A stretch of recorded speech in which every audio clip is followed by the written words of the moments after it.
Today we are going to be talking about 3 ingredients that every marriage that wants to be successful needs. These 3 things, you have to have them. You have to strive to have them in your marriage if you want your marriage to be successful. If you don't want a breakdown to that marriage, you have to have these 3 ingredients.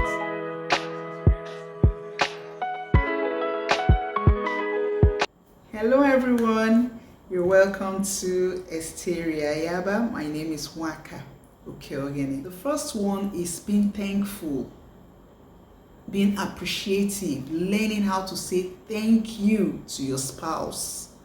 Don't overlook, don't underrate things and say that that's his duty or that's her duty, and so you don't say thank you. Today we find out that a lot of people just live with their partners. Their partners are doing things. They are paying the children's fees. They are paying the rent. They are, taking care of the home as the man, and the wife doesn't see it necessary to say, oh my dear, thank you for this school fees that you just paid for these children. I really appreciate what you are doing. Not minding, knowing fully well that there are so many other people who are not doing these things. Your spouse is doing them and you are not thankful. Learn to be thankful. Don't say it's your duty to pay the fees. It's your duty to pay the rent. It's your duty to do everything that your spouse does. Learn to say thank you. Don't say it's your duty to cook the food in the house. So when your wife cooks, you can't even say, oh my dear, thank you for this meal that you made. You can't even appreciate her for how she's taking care of the children. Say, my dear, oh, thank you so much for how you are taking care of these kids, for the way you are keeping their hair, the way you are. Just appreciate your spouse for the things that you think that it's their duty. It's their duty to do it. Even though it's their duty to do it, learn to say thank you. Every human being likes to be appreciated. And even God that created you, if you appreciate God, you are thankful to Him, He does more for you. How much more a human being that was created by that supreme being? So, thank your spouse. Learn to say thank you. I remember growing up in my house, I used to say, oh, daddy likes you, daddy will do this for you. I know one trick I used to use way back. Let me not call it a trick. It was something that was very applaudable. I used to always tell my dad, thank you. Even when he does things for my siblings that don't concern me. If I hear, oh, daddy did this for this person, daddy has paid this person's fee, or daddy has paid accommodation, or daddy has done this for this person, I will say, oh, daddy, thank you. I heard you did this for so and so person. I heard you did this for my sibling. I heard you did this for my sibling. And my dad used to, he used to be so happy about it. And you will see him light up. That person that you are saying thank you to, it will make the person want to even do more for you. It will make the person want to do more.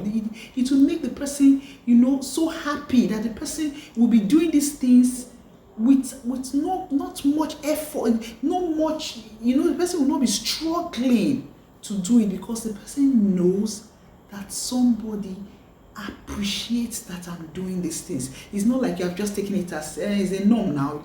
That's your duty now. You should pay the fees. You should pay the rent. You should do this one. You should take care of the children. You should cook the food. This one is your duty. That's what. So nobody is saying thank you in the home. We should learn to say thank you.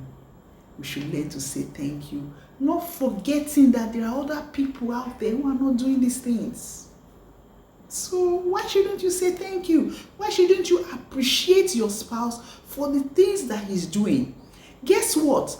Even when you appreciate your spouse for those things that he's doing, even if your spouse doesn't do much, even if your spouse doesn't do much and he just does some little things, that little thing that he does, you blow it so much, like, this thing you did, oh, thank you so much. You will find out that your spouse that you are seeing is not doing so much. You will find out that he will want to do some other things. Because that little one that he did, you appreciated it so much. That little one that she did, you appreciated it so much. That issue that you are having, he's not doing this, not try appreciation and see. The little one that he does, try appreciating it. Not psychophancy, appreciate it well. And you will find out that your spouse will begin to, want to do more. They will begin to apply themselves more to do other things. Appreciation, thanking your spouse is a major ingredient. The second one ingredient is saying I am sorry. Yes. When you offend your spouse, learn to say I am sorry. Learn to say I am sorry. Don't be too proud. Don't say no. Don't argue over who has done wrong and who has not done wrong. Learn to say I'm sorry so that issues can be put aside. Don't continue to say, especially my sisters, learn to say I am. I don't know, I feel that ladies they find it more difficult to say I'm sorry to their husbands than guys say I'm sorry to. It's my opinion. You can write, you can drop something in the comment section to know if I'm wrong. But that's my opinion. I feel that ladies find it difficult to say I'm sorry more than men do. I think men find it easier. For me, I think I struggle a bit with saying I'm sorry. But it's a good ingredient in marriage. It's a very good ingredient in marriage. Don't wait all the time. Don't claim right all the time. Because sometimes those things that you are even claiming right for, you have overstepped your boundaries too. Somebody probably has offended you. Let's take for instance now, your husband offended you. Let me give an example. You prepared food in the house, okay? And now you have given your husband food, you served him, and you kept some food in the kitchen. You wanted to come serve the children, and you went inside to freshen up. By the time you finished freshening up, you came out, your husband has finished the one that you gave him, went into the kitchen, emptied the pots, and you come out, and there's no food for you to give the kids. And the kids are saying, Mommy, where's our own food? And you get angry. You just get angry. You snap. What is it? What is it? See how you have finished the food. Now there's no food to give this kid. And you start shouting because you are angry actually.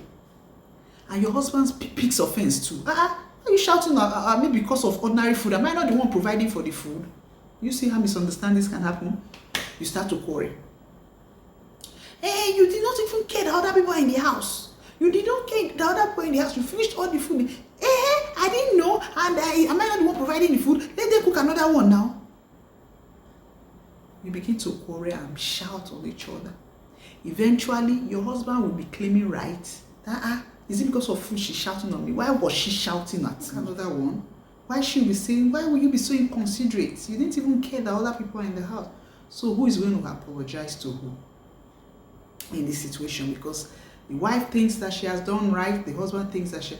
But if you look at the situation critically, they both have their faults. And either one of them can just look at it and say, well, maybe I really overstepped my bound. Maybe I shouldn't have shouted on him like that. After all, it's just food. Let them wait. I know these people are hungry in the house, but we can make another one. Or the husband can say, oh my dear, I'm really sorry.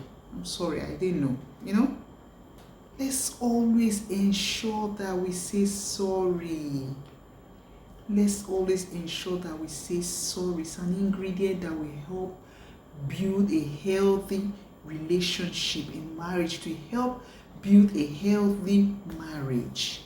Learn to say I'm sorry. Don't keep claiming right. If you want to continue to claim right, this one says, in that situation now, everybody will say I'm right.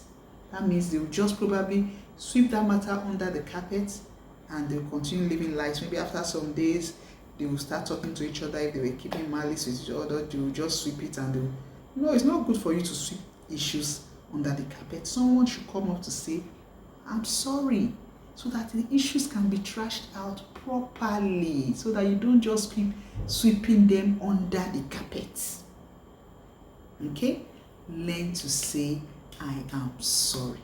You that finds it so hard to say I'm sorry, learn, because it's a very good ingredient that will keep your marriage.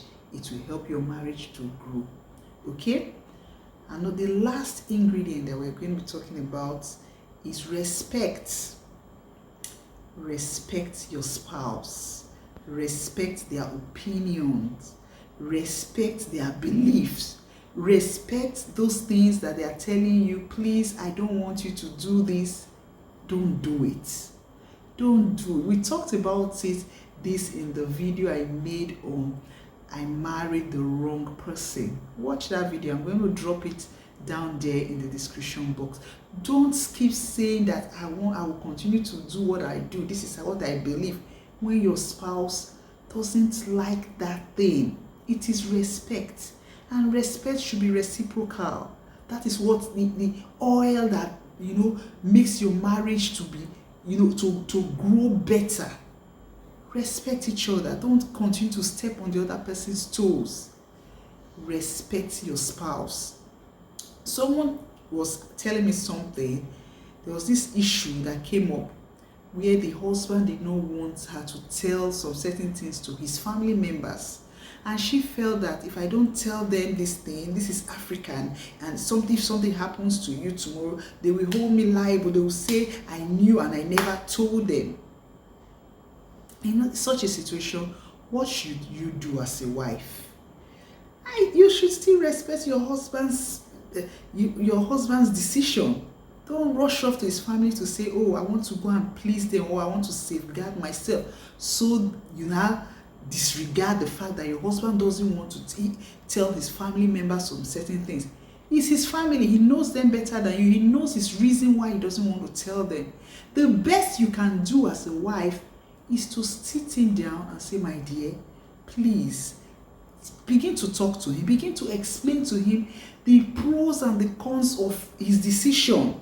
Let him understand it so that he himself will come to that point where he'll say, okay, you can go ahead and tell them. Rather than you just rushing off to saying, I disregard what you are saying. I don't care. Even if you say I should not tell them, I'm going to go and tell them so that tomorrow they will not say I knew and I did not tell them. You will be in the good books of his family, but you will come back home and come and stay with your husband who will be aggrieved with you. Are you building a good relationship like that? Are you building a good marriage like that? So you have to respect your husband's decision. Respect it. The best you can do is what I said. You have to try convincing him until he changes his mind. But to rush off to say, I'm going to tell his family, I want to safeguard myself, or I don't want his family to be against me. They will not be against you, but your husband inside the house will be against you. How will you manage like that? Or your wife will be against you because probably you did not respect her. Respect your spouse. Let people see that you respect your spouse, because the way you treat your spouse is the way others will treat your spouse. When you treat your spouse with disregard, no respect, your family, they will disregard your spouse. They will not respect your spouse. Yes, your friends, they will not respect your spouse.